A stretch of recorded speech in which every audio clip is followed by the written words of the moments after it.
قرآن کی کتاب اللہ. کتاب اللہ سے کیا؟ کتاب اللہ کی تعریف. کتاب اللہ وہ کتاب ہے جو عربی زبان میں محمد رسول اللہ صلی اللہ علیہ وسلم پر نازل ہوئی ہو. ان کے الفاظ اور معانی دونوں من جانب اللہ ہوتے. اس کی تعریف ایسی بھی ہے نا، القرآن المنزل علی الرسول بواسطۃ جبریل.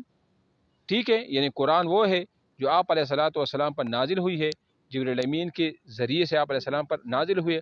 المنقول عنہ نقلا متواترا، جو آپ علیہ السلام سے نقل کی گئی ہے نقل متواتر کے ساتھ، بلا شبہۃ، بغیر کسی شک اور شبہ کے. اور اس کی پہلی صورت جو ہے نا، وہ اول صورت، اس کی پہلی صورت جو الفاتحہ، و آخر الناس، اور سب اس کی آخری صورت جو ہے نا وہ الناس ہے. یہ قرآن کی جامع ترین جو ہے نا وہ کیا ہے؟ وہ تعریف ہے. ٹھیک ہے، یہ اصطلاحی ہے. اور بعد میں ہم پڑھیں گے، جب ہم علوم القرآن کو پڑھیں گے تو علوم القرآن میں لغوی اعتبار سے ہم پڑھیں گے کہ قرآن کا لغوی ایک قرأ سے بھی ہے اور قرأ سے بھی ہے. قرأ سے کیوں ہے اور قرأ سے کیوں ہے وہ ہم پڑھیں گے. کہ قرآن کو قرآن کیوں کہا جاتا ہے وہ ہم ادھر ہی پڑھیں گے. ٹھیک ہے، تو اس کے الفاظ اور معانی دونوں من جانب اللہ ہوتے ہیں، اور وہ تواتر کے ساتھ ہم تک پہنچی ہو. سورہ فاتحہ سے شروع ہوتی ہے اور سورہ والناس پر کیا ہوتی ہے؟ وہ ختم ہوتی ہے. اس کا نام قرآن مجید ہے. حدیث میں الفاظ رسول اللہ صلی اللہ علیہ وسلم کے ہیں، صرف معانی اللہ کی طرف سے ہوتی، اس لیے وہ قرآن میں داخل ہو وہ نہیں ہے. اور حدیث کا دوسرا نام کیا ہے؟ وہی غیر مطلوع. وہی غیر مطلوع. تو حدیث کی بنیادی ایک اپنے مسند الیہ جس کی طرف اس کی اسناد کی جاتی ہے نا، دو قسم پر ہے.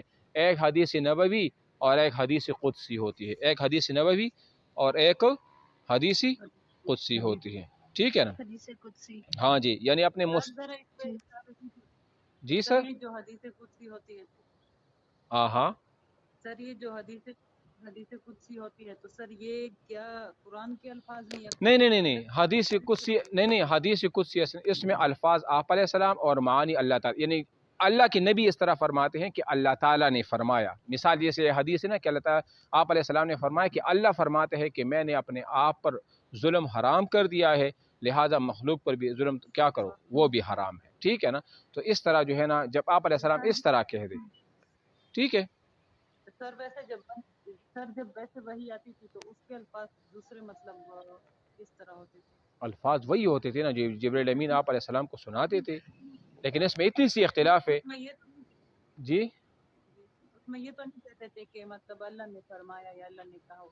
نہیں وہ اتار دیتے تھے نا، جو طریقہ کار ہوتا تھا نا وہ سناتے تھے. یعنی کہ آپ علیہ السلام کو جبریل امین جو فرشتہ ہوا کرتا تھا وہ آپ علیہ السلام کو وہ سناتے تھے. جس مثال پہلی وہی جب نازل ہوئی تھی تو جبریل امین نے کیا کہا تھا؟ اقرأ بسم ربک الذی خلق، تو انہوں نے اس کو کہا تھا نا. تو یہ الفاظ کس کے تھے؟ ہاں، یہ الفاظ کس کے تھے؟ اللہ تعالیٰ. تو الفاظ اور معانی دونوں اللہ تعالیٰ کی طرف سے ہوتے.